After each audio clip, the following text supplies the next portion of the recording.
하나님께서 주시는 말씀 창세기 13장 1절로 4절 말씀입니다.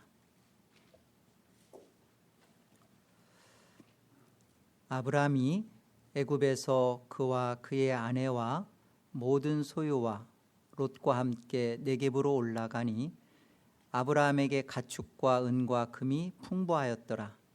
그가 네겝에서부터 길을 떠나 베델에 이르며 베델과 아이 사이 곧 전에 장막 쳤던 곳에 이르니 그가 처음으로 제단을 쌓은 곳이라. 그가 거기서 여호와의 이름을 불렀더라. 1절을 한번 보세요. 아브라함이 애굽에서 그와 그의 아내와 모든 소유와 롯과 함께 네겝으로 올라갑니다. 여기 네겝이라는 말은 그 남방이라고 했던 남쪽 광야예요. 애굽이란 말의 히브리 단어는 미즈라임입니다. 그 뜻은 검다, 속박하다. 그러니까 애굽은 속박된 땅이에요. 그 죄와 비참을 알게 해주는 곳이 이 애굽의 모습이죠. 여기에서 네겝 광야예요. 미즈바라라고 하는데 이 광야로 지금 올라오는 모습을 보여줍니다. 광야는 어떤 곳이냐? 애굽은 그 속박의 땅이라면 광야는 말씀을 받는 곳이에요. 말씀을 받는 곳. 여러분 우리가 그 이제 민수기 그러면 이제 영어로는 숫자라는 뜻으로 표현이 되어 있는데 민수기라는 이 책의 히브리의 표현은 어떻게 되어 있냐면요. 배 미드바르 이렇게 되어 있어요. 배라는 것은 뭐뭐에서라는 것이고 미드바르라는 것은 광야죠. 그러니까 민수기의 그 히브리의 원 그 책의 의미는 광야에서라는 뜻이에요. 그러니까 민수기는 광야에서 어떤 것이 이루어지는 거죠? 끊임없이 38년, 근 40년 동안 그곳에서 말씀을 경험하는 곳이죠. 민수기가 하나님의 말씀을. 우리가 계시록에도 봐도 이 광야의 의미가 어떤 곳인지를 보여줘요. 계시록 12장 가볼까요? 12장 5절에 가보면 여자가 아들을 낳으니, 이 여자는 교회를 말해요. 이 아들은 누구냐? 이는 장차 철장으로 만국을 다스릴 남자라. 예수 그리스도십니다. 어떻게 알 수 있느냐? 시편 2편 7절에 바로 이분이 하나님께서 너는 내 아들이라 하셨으니까 바로 이분이 예수 그리스도십니다. 자, 이 아이를 하나님 앞과 그 보좌 앞으로 올려가더라. 그러니까 우리 예수님이 지금 하나님 보좌 우편에 계신 것을 말하는 거죠. 6절입니다. 그 여자가 교회예요. 교회가 어디로 도망가요? 네, 광야로 도망을 갑니다. 거기서 1260일 동안, 이 1260일이라는 것은 교회 시대의 기간이에요. 예수님의 초림과 재림의 기간을 이렇게 상징적으로 이 날짜로 표현한 거예요. 그러니까 이 기간 동안, 이 기간은 어떤 일이 벌어지는 것이죠? 네, 구원의 자녀들이 이곳에서 사는 기간이에요. 구원받고 사는 기간인데 이때 이 광야 속에서 무엇을 위하여 있다고요? 1260일이 이 그를이라고 표현되어 있는데 이 그를이 여자예요. 그녀를, 교회를, 우리 그를 그러니까 어떤 사람은 이게 아이인가 그런데 아니에요. 그녀를, 교회를 양육하기 위하여 하나님께서 예비하신 곳이 있더라. 그러니까 광야는 1260일 동안, 그러니까 구원받은 하나님의 백성 교회가 하나님의 말씀을 받아 양육받는 시간이죠. 양육받는 것입니다. 이 광야의 의미는 그거예요. 오늘 본문 1절과 2절을 우리 같이 다시 한번 합독해 볼까요? 1절과 2절 같이 한번 읽어봅시다. 시작.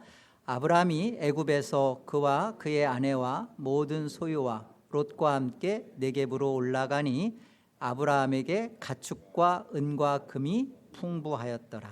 오늘 말씀의 제목을 출애굽한 아브라함 이렇게 받았습니다.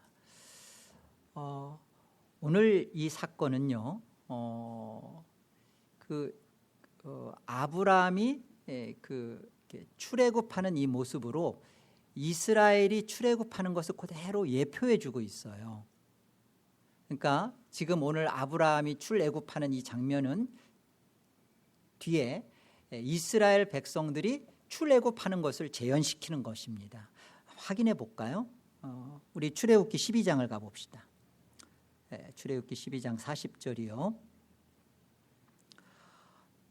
이스라엘 자손이 애굽에 거주한 지 430년이라.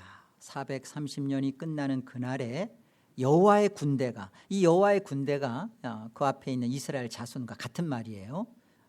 여호와의 군대가 다 애굽 땅에서 어떻게 해요? 출애굽하죠. 나왔은즉 이 밤은 그들을 애굽 땅에서 인도하여 내심으로 말미암아 여호와 앞에 지킬 것이니 이는 여호와의 밤이라. 이스라엘 자손이 다 대대로 지킬 것이니라. 이 6월절 어린 양을 기억하도록 하시는 의미죠. 그런데 보세요. 오늘 아브라함이 가축과 은과 금이 풍부하게 그 모든 것들을 그 애굽에서부터 갖고 나오죠. 어떻게 갖고 나오게 됐어요? 바로에게서 다 받은 것들이에요. 그죠? 애굽에게서 다 받은 것들이에요. 자, 그것처럼 오늘 35절을 보세요. 출애굽기 12장 35절. 이스라엘 자손이 모세의 말대로 하여 애굽 사람에게 은금 패물과 의복을 구하매 여호와께서 애굽 사람들에게 이스라엘 백성에게 은혜를 입히게 하사 그들이 구하는 대로 주게 하심으로 그들이 애굽 사람의 물품을 취하였더라. 이 물품을 그대로 가지고 나옵니다. 가지고 나와서 이 물품 가지고 성막 짓는 거예요. 자, 보세요. 이스라엘이요, 출애굽하여 어디로 갔어요? 광야로 갔죠. 그것처럼 오늘 아브라함이 이 똑같은 여정을 살아냅니다. 아브라함이 믿음의 조상이다라는 말을 우리가 할 때 믿음의 조상인 아브라함이 이 출애굽의 여정을 살아내는 이유가 그 믿음의 조상 안에서 믿음의 백성된 우리도 이 출애굽의 여정 속에 부름을 받았구나. 우리도 똑같은 이 출애굽의 여정을 걷는 거구나. 이 사실을 기억하셔야 돼요. 아브라함의 구원은 어떻게 이루어졌죠? 아브라함이 어떻게 구원받았어요?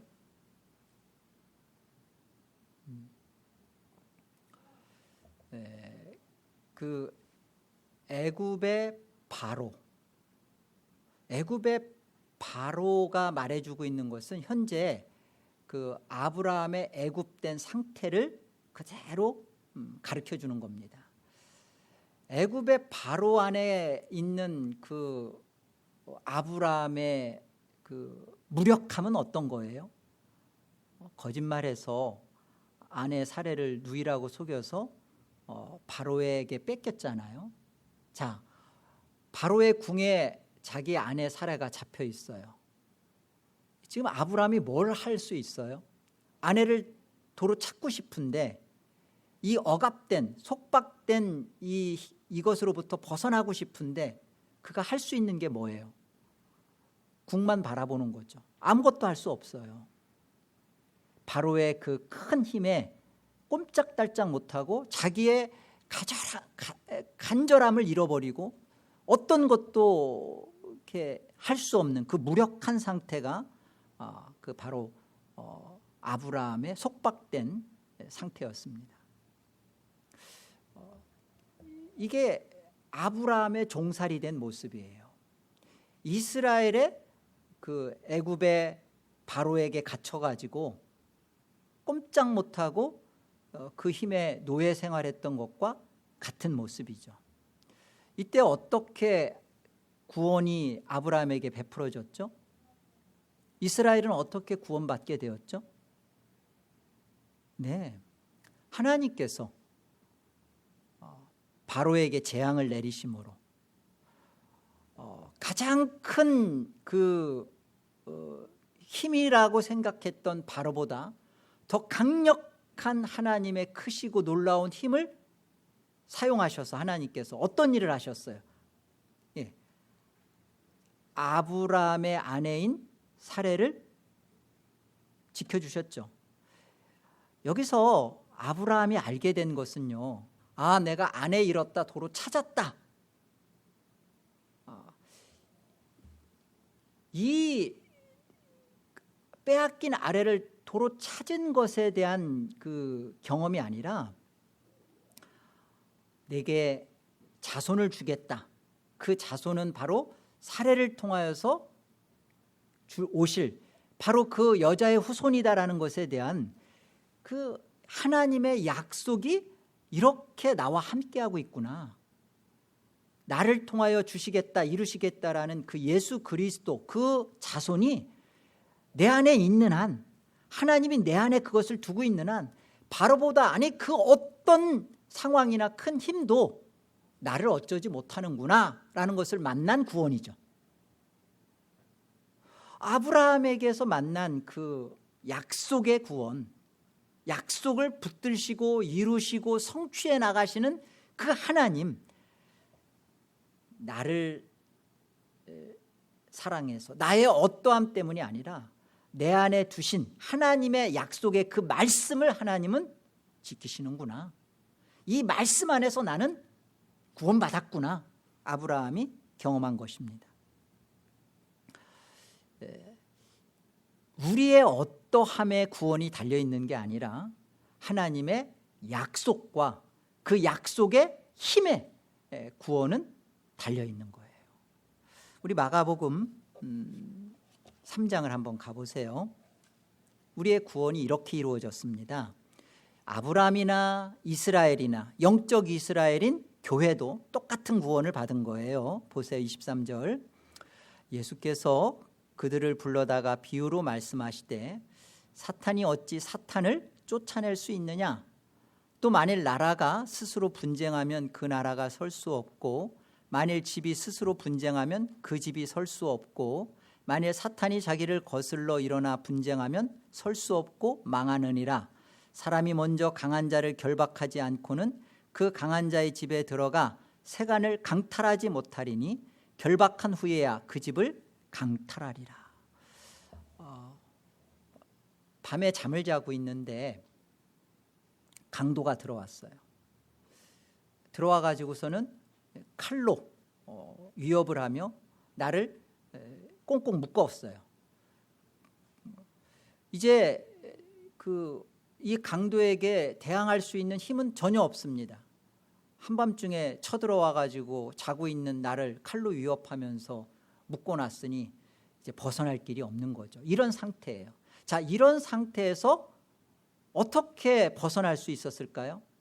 유일한 방법은 경찰이, 폴리스가 총 들고 와서 이 강도를 제압하고 묶여져 있는 나를 풀어주는 방법밖에 없다는 거예요. 지금 그 설명이에요. 예수님께서 사탄에게 묶여있는 우리, 꼼짝 못하고 얽혀있는 우리에 대하여 더 크고 강한 능력으로 오셔서 사탄을 제압하고 오히려 사탄을 묶어버리고 묶여있는 우리, 전리품이고 예수님의 세간살이죠. 우리가 그렇게 자유를 얻었다는 표현입니다. 성경에 보면 마태복음 2장 7절에 가보면 애굽으로부터 내 아들을 불렀다 함을 이루려, 선지자가 한 그 말씀을 이루려 함이리라 하면서 이게 무슨 표현이냐면 예수님께서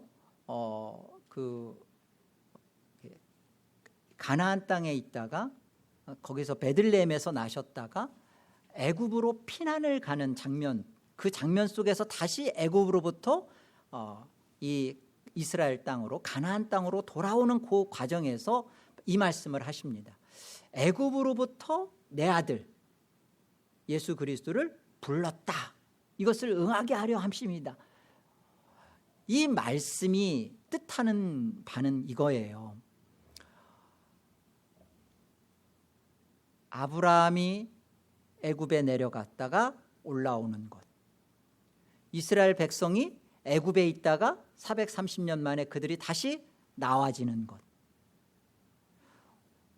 우리 또한 애굽의 종살이와 같은 죄에 속박된 상태에서 나와지는 이 모든 것에 대하여 예수 그리스도가 우리 속에 들어오셔서 아브라함과 이스라엘과 또 교회인 우리 속에 들어오셔서 애굽에 내려가셨다가 그가 나오심으로 우리의 이 사탄에 얽혀져 있던 죄와 마귀의 종살이 할 수밖에 없었던 우리를 자유케 하신 그 힘이 바로 예수 그리스도 때문이다. 하나님은 이 예수 그리스도 때문에 우리의 구원을 약속하셨고 성취하셨다, 그 얘기예요.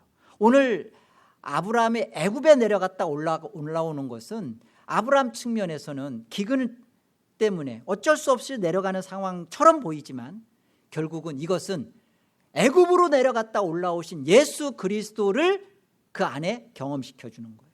그 안에 만나게 하는 것입니다. 이스라엘이 그랬고요, 구원 역사 속에서 우리도 똑같은 거예요. 아브라함의 믿음의 첫 경험이 바로 이 약속에 대한 경험입니다. 어떤 약속?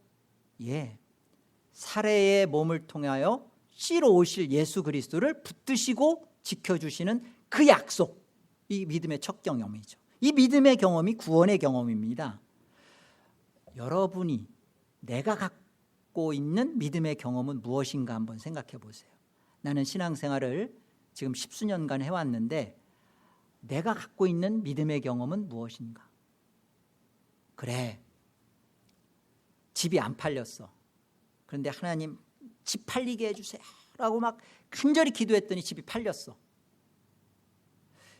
이건 하나의 좋은 하나님에 대한 기도의 응답일 수는 있어요. 그러나 이것이 내가 구원을 인식하는 경험은 아니에요. 여러분, 구원의 인식의 경험은 무엇이죠? 애굽된 상태, 아브라함과 같이 어쩌지 못하는, 꼼짝 못하는 상태, 이스라엘과 같이 바로의 그 잔혹함 안에서 벽돌을 굽는 그런 부르짖음 속에서 벗어날 수 없는 노예 속에서의 해방을 꿈꾸는 그 죄가 주는 그 고통이, 비참함이 어떠한지를 경험하고 맛보는 그 아픔 속에서 고도소서 임마누엘, 그 오실 예수 그리스도를 바라보게 된 거, 이게 구원의 인식이에요. 이 죄와 비참함을 끝장낼 수 있는 이는 하나님께서 약속하신 예수 그리스도, 그분이 오셔야만 하는 거구나, 그분이 들어오셔야만 되는구나, 내 인생 속에 오셔서, 그리고 그 예수 그리스도가 내 인생에 오심을 경험한 거, 어떻게 경험한다고요? 내가 죄로 인하여 갇혀 있었고 비참한 이 삶 속에서 내가 어쩔 수 없는 무력한 상태 속에 내가 처해 있구나. 이 속에서 하나님이 나와 함께 하시고자 내 속에 들어오신 예수 그리스도로 만나지는 거, 이게 구원의 인식이고 경험이에요. 예수님은 왜 오셨다고요? 여러분 생각해 보세요. 하나님이 우주 만물을 창조하셨어요. 이 우주 만물에 하나님이 사실은 이곳에 의도하거나 만들어낸 것이 아니라 인간이 스스로 자기 중심이 되어서 먹지 말라 금하였던 선악을 알게 하는 지식의 나무, 이성으로 모든 것을 나를 사랑하고 나를 중심으로 만들어내는 세상이 되어버렸어요. 하나님은 이 세상을 만들고 보시기에 심히 좋았더라. 하나님은 이곳에 죄를 만들지 않았어요. 그런데 보세요. 하나님이 아끼고 사랑했던, 죄 없이 나왔던 그들이 스스로 결정한 것이 나를 사랑하고 나를 중심하고 나를 최고로 여겨서 어떻게 한 거예요? 내가 하나님을 밀쳐내고 악을 추구하는 거짓된 세계로 만들어버렸죠. 자, 이런 곳에 대하여 전능하시고 능력이 무한하신 하나님께서 이 악이 가득 찬 이 타락한 창조가 돼버린 이것을 이걸 하나님께서 그냥 없애버리고 새롭게 만들 수도 있고, 아니면 깨끗이 정리하실 수가 있잖아요. 죄를, 고통을. 근데 어떻게 하셨어요? 하나님은 어떻게 하셨어요? 고통의 문제를 없애는 것으로, 고통을 끝장내버리는 것으로 그렇게 하셨나요? 여러분 우리 구원에 대하여 하나님이 어떤 하나님이신가를 잘 생각해 보세요. 하나님은 왜 예수님을 보내셨나? 하나님은 몸을 입으시고 왜 인간으로 오셨나? 타락하여 고통 가운데 몸부림치고 있는 이 인간에 대하여 안타깝고 너무나 상한 마음 때문에 그냥 고통을 싹 없애버리는 그런 하나님이시지 않고 어떻게 하셨다고요?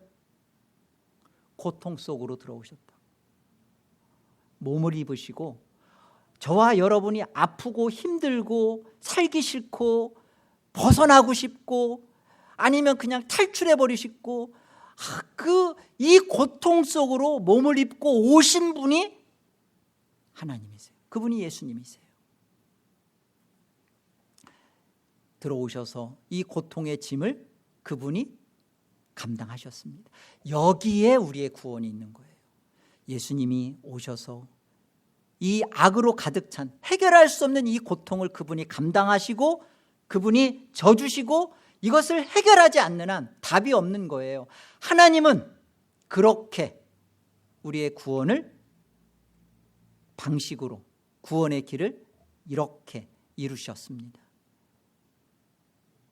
보세요.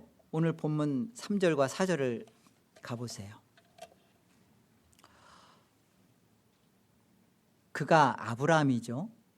그가 광야, 남쪽 광야, 이 남방입니다. 이 남방에서부터 광야에서부터 길을 떠나서 어디로 가요? 베델에 이릅니다.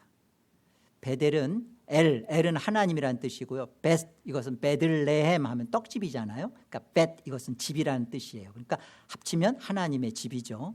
베델에 이르며 베델과 아이 사이 곧 전에 장막 쳤던 곳에 이르니 그가 처음으로 제단을 쌓은 곳이라. 그가 거기서 여호와의 이름을 불렀더라. 이 전에 장막 쳤던 곳이다라는 것이 이제 창세기 우리 12장 7절과 8절 그 장소를 말해요. 12장 7절과 8절 보세요. 여호와께서 아브라함에게 나타나 이르시되 내가 이 땅을, 이 가나안 땅을 네 자손에게 주리라 하신지라. 자기에게 나타나신 여호와께 그가 그곳에서 제단을 쌓고 거기서 베델 하나님의 집, 이 베델 동쪽 산으로 옮겨서 장막을 치니 서쪽은 베델이요 서쪽은 베델이고 동쪽은 아이라. 그가 그곳에서 여호와께 제단을 쌓고 여호와 이름을 부르더니. 그러니까 지금 애굽으로 내려갔다가 네게부 광야로 올라온 이곳이 어디예요? 예, 아브라함이 도착해서 그 제단을 쌓았던 그곳이죠. 그 서쪽의 베델과 동쪽의 아이 그 사이에 쳤던 그곳, 그 베델이란 그곳에 와서 제단을 쌓고 여호와의 이름을 부르는 모습입니다. 하나님은 아브라함을 처음 있던 그 자리로 그대로 위치로 돌려놓는 것을 보게 되죠. 아브라함은 그 자리로 돌아옵니다. 방황합니다.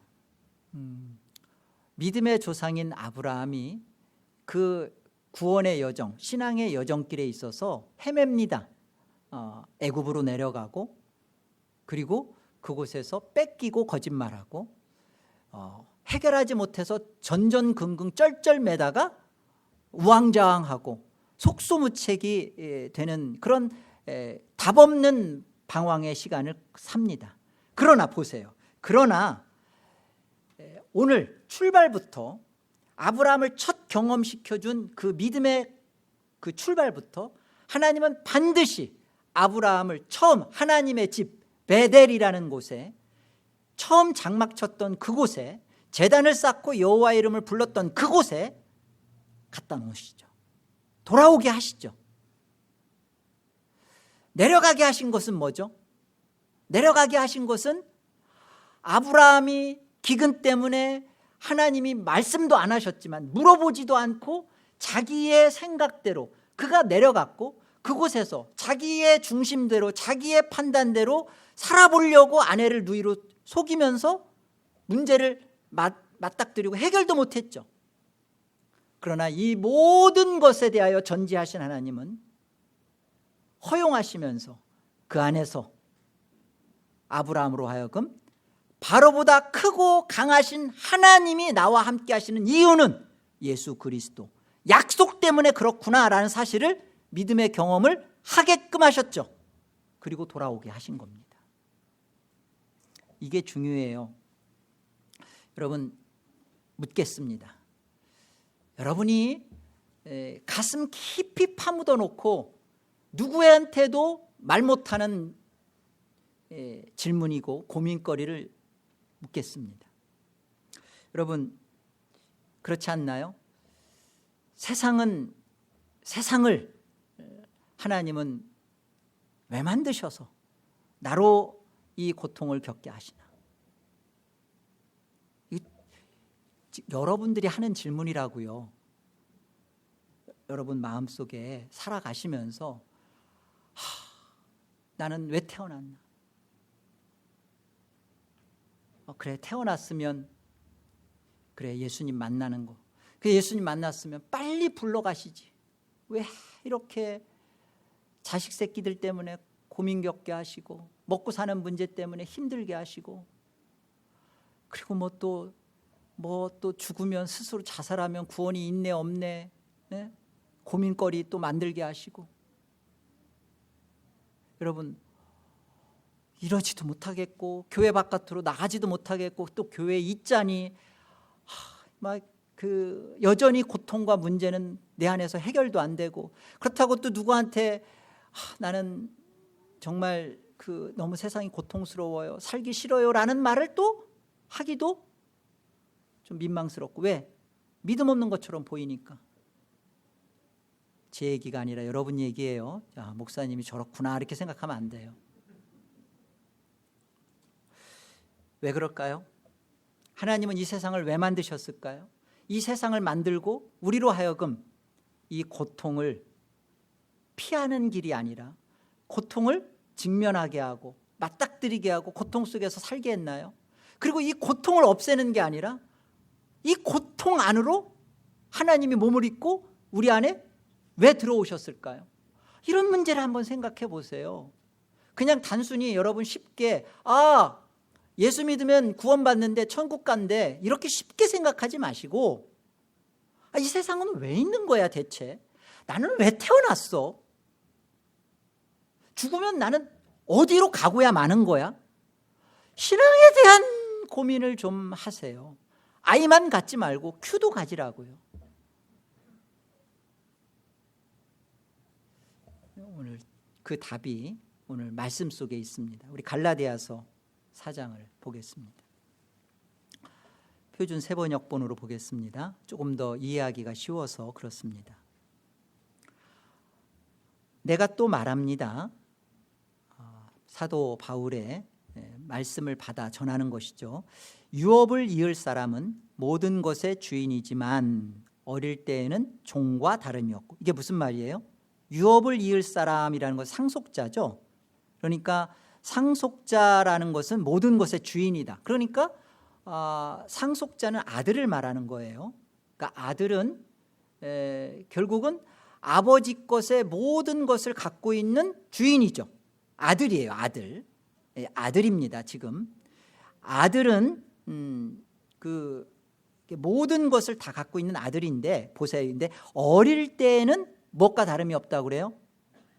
예, 종과 다름이 없대요. 어릴 때에는 자신이 아들임에도 불구하고 하는 짓거리가 신분은 아들인데 하는 수준이 종이다. 이 말은 아들답지 않다는 거예요. 눈치 보고 산다는 말이에요. 한마디로 눈치 보고 산다, 절절맨다, 뭐 이런 뜻이에요. 눈치 보고 산다. 2절, 아버지가 정해놓은 그때까지는 보호자나 관리인의 지배 아래 있습니다. 그 학교도 보내지고 뭐 이렇게 양육의 어떤 기간들을 말하는 거죠. 이와 같이 우리도 어릴 때에는 세상의 유치한 교훈 아래서 종노릇을 하였습니다. 개역개정 성경에 보면 세상의 유치한 교훈 이런 것을 율법, 초등학문 이런 것으로 표현합니다. 그러니까 세상의 유치한 교훈이라는 것들이 뭐냐면 이게 아들인데 그 아들답지 못한 것을 자꾸 알게 해주는 그런 율법이나 이런 것들, 그리고 그런 것들로 인해서 사실은 이렇게 자꾸만 내가 눈치 보게 하는, 죄의식에 사로잡히게 하는 이런 기간들을 말하는 거죠. 그러나 4절, 기한이 찼을 때 하나님께서는 당신의 아들을 보내셔서 여인에게 나게 하시고 또한 율법 아래 놓이게 하셨습니다. 그 이유는 여러분 잘 기억하세요. 이스라엘을 애굽에 두셨고 아브라함을 애굽에 내려가게 하시고 또 우리를 이 세상에 애굽에 있게 하신 것은, 그 기한은 어디에? 기한이 찼을 때 당신의 아들이신 예수님을 보내주셔서 여인에게 나게 하셔서 율법 아래 있게 하시고, 이 모든 것들은 우리와 같은 얘기입니다. 모든 것들은 5절, 그것은 율법 아래 있는 사람들을 속량하시고 우리로 하여금 자녀의 자격을 얻게 하시려는 것이었습니다. 율법 아래 있는 것에 대하여 갖고 있는 그 혜택, 율법 아래 있음으로 맛본 혜택, 죄와 비참함을 아는 거예요.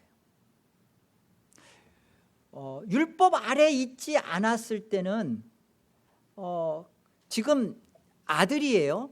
상속자예요. 유업을 받을 자예요. 그런데 율법 아래 있지 않게 되면 자신이 가지고 있는 존재됨, 죄가 무엇인지 비참함이 무엇인지 이런 것들에 대하여서 이렇게 알지 못하죠. 그러니까 율법이 주고 있는 최고의 장점, 죄와 비참함을 알게 해서 예수 그리스도가 왜 필요한지, 예수 그리스도만이 이것에서 나를 탈출시킬 수 있는, 출애굽시킬 수 있는 근거구나라는 것을 맛보게 한다는 것입니다. 지금 그 말씀을 하시는 거예요. 그래서 자녀의 자격을 얻게 하시려는 것이랍니다. 6절, 그리고 또 여러분은 자녀가 되었으므로 하나님께서 그 아들의 영을 우리의 마음에 보내주시고 우리가 하나님을 아버지라고 부를 수 있게 하셨습니다. 이 말씀을 쭉 1절부터 6절을 살펴보면요, 이런 의문이 들어요. 여기 자녀의 자격이라고 했는데 내가 율법을 통해서 그 예수님을 만나야만 자녀의 자격을 이렇게 얻게 되고 획득하는 문제가 아니에요. 보면 처음부터 1절에 보면 처음부터 이 사람은 상속을 받을 유업을 얻을 아들입니다. 그죠? 그 아들인데 이 아들에게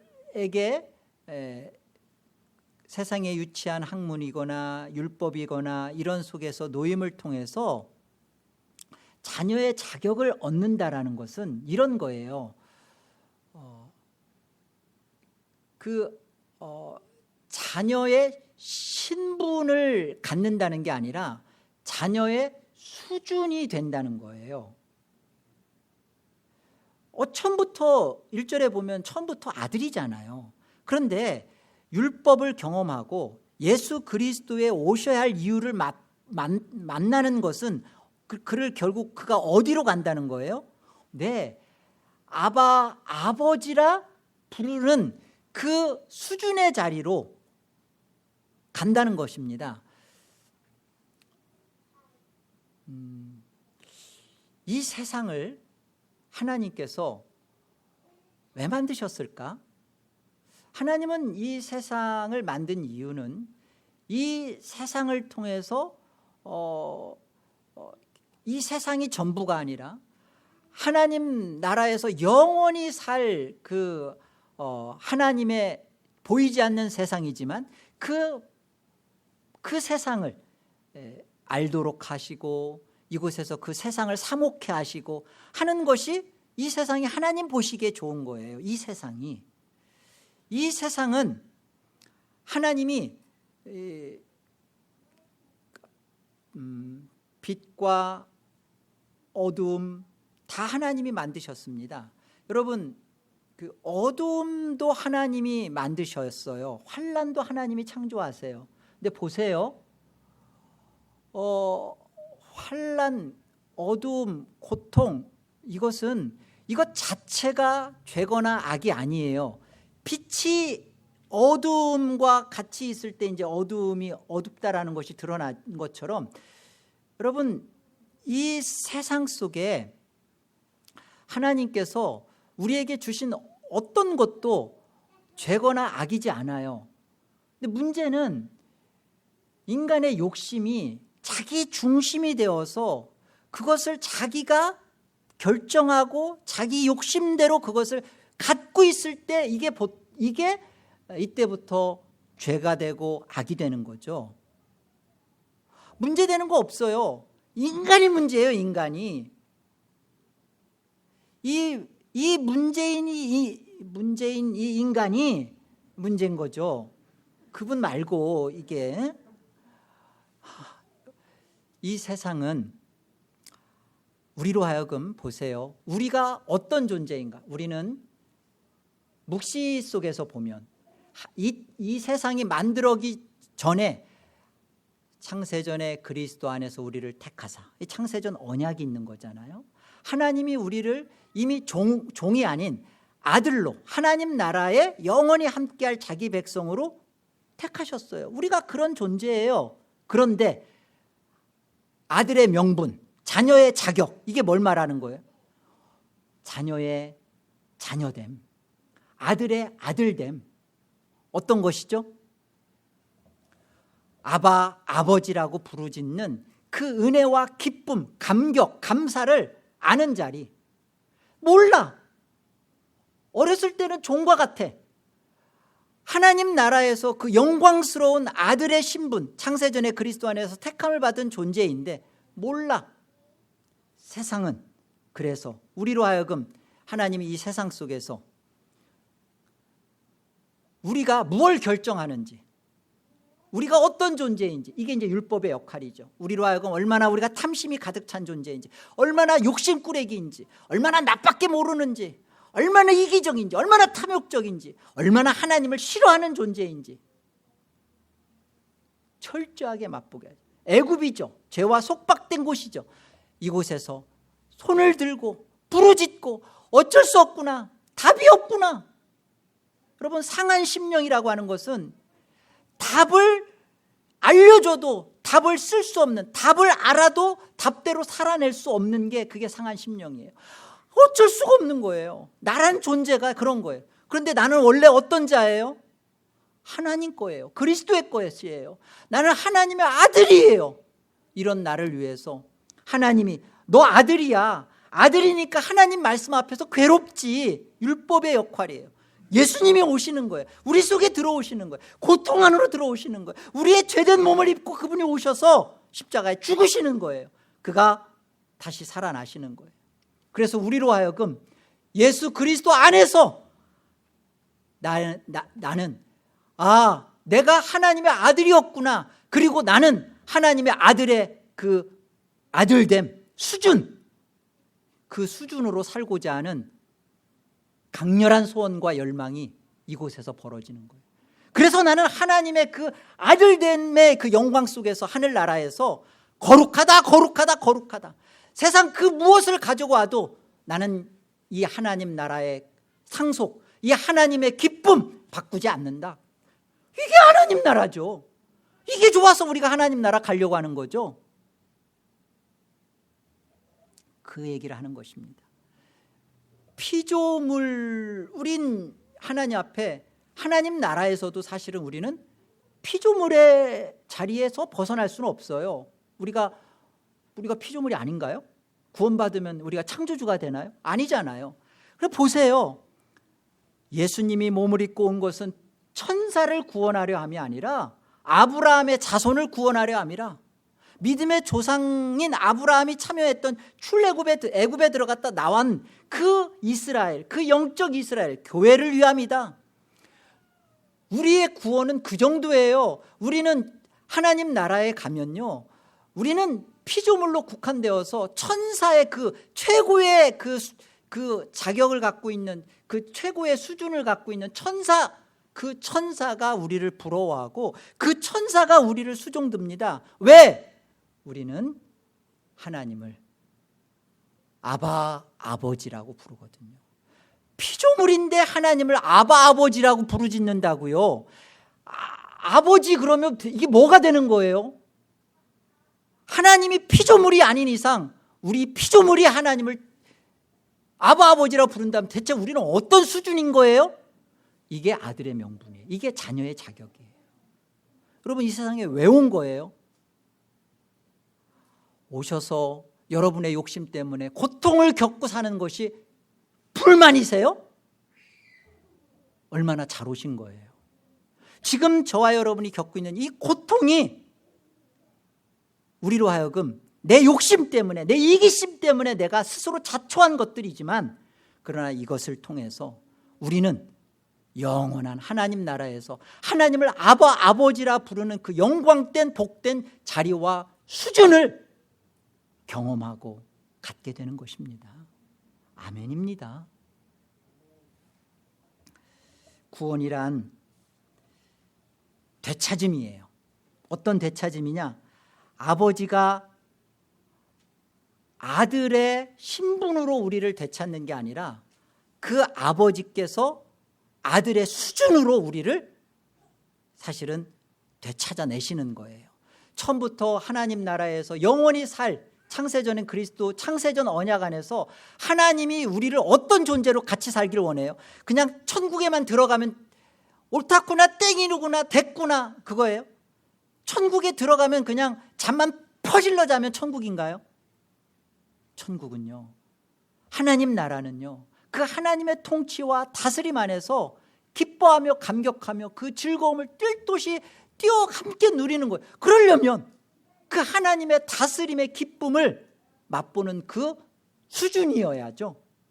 그 복됨이어야죠.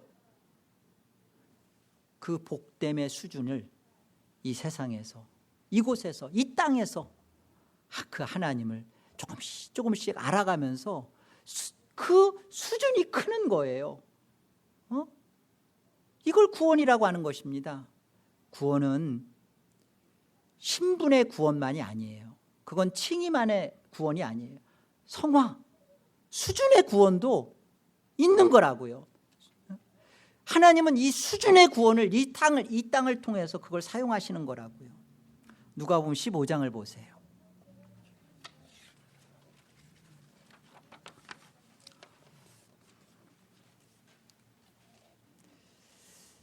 예수께서 그들에게 비유로 이르시되 너희 중에 어떤 사람이 양 100마리가 있는데 그 중에 하나를 잃으면 99마리를 들에 두고 그 잃은 것을 찾아내기까지 찾아다니지 아니하겠느냐? 또 찾아낸즉 들고 어깨에 메고 집에 와서 그 벗과 이웃을 불러 모으고 말하되 나와 함께 즐기자. 나의 잃은 양을 찾아내었노라 하리라. 내가 너희에게 이르노니 이와 같이 죄인 한 사람이 회개하면 하늘에서는 회개할 것 없는 의인 99으로 말미암아 기뻐하는 것보다 더하리라. 여러분 보세요. 양 100마리 중에 하나를 잃었는데 99마리를 들에 둡니다. 이건요 경제학적으로 맞는 얘기가 아니에요. 그런데 하나님의 구속학적으로는 이게 맞아요. 왜? 이 양은 하나님의 것이니까, 주인의 것이니까. 그러니까 주인의 소유니까 그 한 마리를 반드시 찾아야 되는 거예요. 양 100마리 중에 99마리가 있으면 하나는 뭐 잃어버려도 99마리를 저렇게 방치하면 되나가 아니라 그 한 마리를 반드시 찾도록 찾아내는 것이 주인의 마음이고 주인의 결정이고 주인의 일하심이에요. 그래서 어떻게 해요? 찾아서 많은 비용을 들여서 그 한 마리 양값보다 더 많은 비용이 나가요. 잔치를 벌입니다. 그리고 그 잃은 양을 찾은 것 때문에 많은 이들을 불러서 함께 먹고 즐거워합니다. 이게 하나님의 일하심의 방식이고 우리 구원 속에서 벌어지는 일이에요. 그런데 보세요. 양은 한 게 없어요. 양은 도망갔어요. 양은 자기가 어디에 있는지도 스스로 어떻게 가야 되는지 알지도 못했어요. 방향을 잃어버렸어요. 스스로 자기가 가야 할 곳을 찾아간 게 아니에요. 주인이 와서, 목자가 와서 찾아낸 거예요. 그리고 목자가 어깨에 얹어서 갖고 온 거예요. 그런데 7절은 뭐라고 돼 있어요? 내가 너희에게 이르노니 이와 같이 죄인 한 사람이 회개하면 하늘에서는 회개할 것 없는 의인 99으로 말미암아 기뻐하는 것보다 더. 양은 한 게 없는데 회개했대요. 죄인 한 사람이 회개했대요. 목자가 와서 찾아서 데리고 갔는데 죄인 한 사람이 그걸 회개했대요. 뭐가 대체 회개한 걸까요?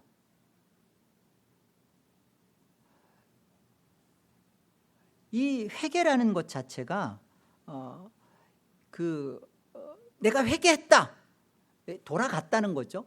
아버지의 마음으로 돌아갔다는 거예요. 이런 아버지의 마음, 내가 하나를 잃어버린 나를 찾도록 찾는 아버지, 내 고통 속에, 내 인생 속에 나를 외면하지 않고 내 속에 들어오셔서 99을 들에 두고라도 나 하나를 찾도록 찾아 헤매시는, 손발이 찢기시고 가시에 찔리고 어려움, 밤 사경을 헤매시면서 헤매서 나를 찾아낸 그 마음을 갖는 거.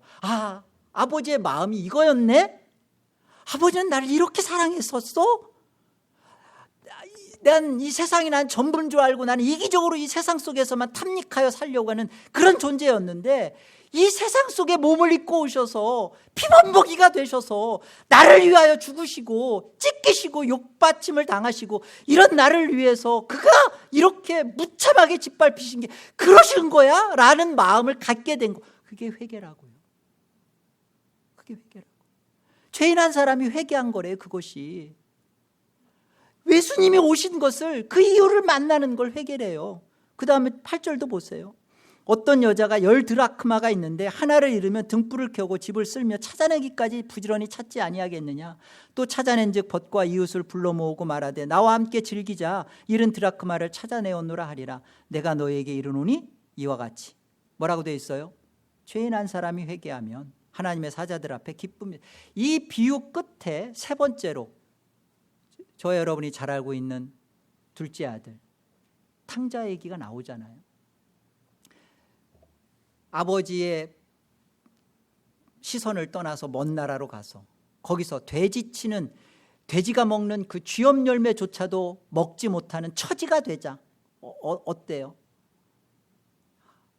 내 아버지 얼마나 풍요했나, 얼마나 그곳에서도 얼마나 품꾼들조차도 얼마나 참 풍성히 대접받았나. 그래서 그렇게 하고 돌아가죠. 내가 이제 아버지께 가서는 나는 아들이라 일컬음을 감당치 못하고 품꾼의 하나로 나를 여기소서 하리라 하고 그 아버지의 그 집에 그 아들이었잖아요. 그 모든 것들을 갖고. 그러나 어렸을 때는 어린 상태에서는 그게 무엇인지를 몰랐어. 내려와서 자기 욕심대로 그 다 허비하고 돼지치는 쥐염 열매조차도 못 먹는 그런 삶 속에 처박히고 나니까 비로소 아는 거예요. 나는 아들의 신분, 아들의 그것까지 감당하지 못할, 아버지가 뛰어나와서 얼싸안고 입 맞추고 가락지를 끼워주고 그러면서 나는 아버지의 아들이라 일컬음을 이 말을 막아버리죠. 성경 보세요. 품꾼의 하나로 그 말 자체를 못하게끔 막으세요. 아니다. 여러분, 구원은 하나님께서 예수 그리스도의 몸을 입고 오셔서 그렇게 이루어지는 거예요. 하나님께 이런 거예요. 하나님께서 자기 백성을요, 이 세상에 쏟아내시고 예수로 오셔서 하나하나 다 찾아서 데리고 올라가시는 겁니다. 그 과정에서 하나님의 자기 백성들은 이 아브라함이 경험한 출애굽, 이스라엘이 경험한 출애굽, 똑같이 그 출애굽을 경험하면서 이 아버지의 마음 경험하는 거예요. 이 아버지의 마음을 인식하는 거예요. 여기서 뭐 기도 한번 하고 병 낫고 자기가 기도한 대로 자식이 그냥 좋은 대학 들어가고 뭐가 이것이 아니라 이 아버지의 마음을 알고 이게 회개죠. 이거죠. 그래서 누가복음 19장 10절 그러잖아요. 이 삭개오의 말씀의 결론입니다. 인자가 온 것은 잃어버린 자를 찾아 구원하려 함이니라. 하나님은 우리의 구원을 내려갔다가 올라오는 것으로, 버려졌다가 되찾는 것으로 하셨습니다. 왜죠? 아들의 명분, 자녀의 자격. 예수님은 왜 아들이시다. 그러니까 역사 속에 들어오시기 전에 그 하나님은 성부 하나님, 성자 하나님, 성자라는 말은 아들 하나님이라는 뜻이잖아요. 그런데 이 아들 하나님은 외아들로 표현됩니다. 독생자라는 말로도 하잖아요. 유일하신 하나님이라는 거예요. 외아들은 하나다가 아니라 유일하신 하나님, 유일하신 하나님으로 외아들로 예수 그리스도가 계십니다. 그런데 우리의 구원 속으로 들어오실 때는 성경에서는 예수님을 어떤 아들로 얘기해요? 맏아들로. 로마서 8장이 그러잖아요. 맏아들이란 말은 어떤 의미를 함축하고 있죠? 네, 예수님이 첫 열매, 부활의 첫 열매가 되는 것처럼 맏아들이다 그러면 둘째 아들, 셋째 아들, 넷째 아들, 다섯째 아들, 쭉 이 아들이 있다라는 거죠. 우리가 예수 그리스도가 우리 안에 이렇게 맏아들로 오셔서 우리를 그 하나님의 그 아들의 자격, 아들됨의 그 신분만이 아닌 수준으로, 그래서 피조물의 자리에서 하나님을 아버지라 부르는 일에 당당하도록, 부끄러움이 없도록, 즐겁도록 만드는 곳이 지금 이 땅 애굽이며 광야, 하나님의 말씀을 받아 양육받는 이 광야가 있는 이유입니다. 여러분, 복된 것입니다. 여러분의 그냥 한날의 의미 없는 것처럼, 내가 왜 태어날까? 그리고 나는 무슨 의미가 있나? 나는 뭐 했나가 아니라 이곳에서의 의미는요, 이렇게 복된 것입니다. 이런 것을 기억하시고 성도의 영광의 복됨의 그 수준을 만들어 가시는 하나님 안에서 여러분의 복을 여러분이 채워가시는 영광된 자녀들 다 되시기를 주의 이름으로 축복합니다. 기도합시다. 하나님, 은혜를 감사합니다. 오늘 아브라함의 믿음의 경험이 이스라엘이 했던 경험이고 동일하게 우리가 맛보는 경험입니다. 이 모든 경험 속에 예수 그리스도가 하신 겁니다. 예수 그리스도가 하신 일이기 때문에 그 안에서 우리의 모자람, 우리의 부족함이 하나님 안에서 그 약속의 성취로 우리에게 주어집니다. 감사합니다. 하나님, 예수 안에 있다는 것, 이 예수 그리스도가 우리의 맏아들 되심으로 인하여 피조물인 우리가 하나님을 아버지라 부르며 영원토록 하나님 안에서 자유롭게 그 하나님과 누리며 함께하는 자들이 되고 말았습니다. 하나님 감사합니다. 이 땅을 살아야 하는 이유, 이 땅에서 어떻게 무엇으로 하나님의 말씀으로 양육되어져 가며 자라가야 되는 이유가 무엇인지를 분명히 받았습니다.